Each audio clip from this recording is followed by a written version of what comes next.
नमस्कार दोस्तों, आज हम लोग जानेंगे siemens input and output module कैसे चेंज किया जाता है और कैसे कनेक्शन किया जाता है। इनपुट एंड आउटपुट से रिलेटेड हमने ऑलरेडी वीडियो बना रखा है। आप हमारे चैनल में प्लेलिस्ट में जाकर पीएलसी ऑल पार्ट्स को देख सकते हैं। इस वीडियो में हमने आउटपुट मॉड्यूल को रैक से ओपन किया है और न्यू आउटपुट कनेक्शन करके उसे फिटिंग किया है। बहुत लोग मॉड्यूल को ओपन करने में गलती करते हैं और मॉड्यूल विथ रैक ख़राब हो जाता है। सबसे पहले पावर बंद कर लें, जिससे शॉर्ट होने का खतरा ख़त्म हो जाएगा। मिडिल में स्क्रू है, उसको ओपन करें।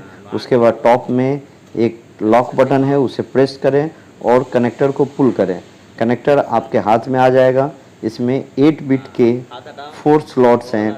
Example Q0.0 to Q0.7, Q1.0 to Q1.7, Q2.0 to Q2.7, Q3.0 to Q3.7।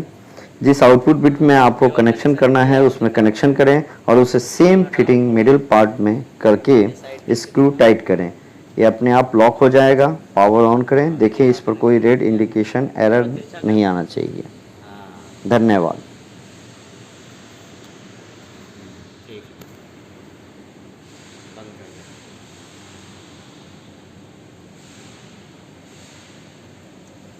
Subscribe करें, लाइक करें, शेयर करें और बेल बटन दबाएं। Thank you.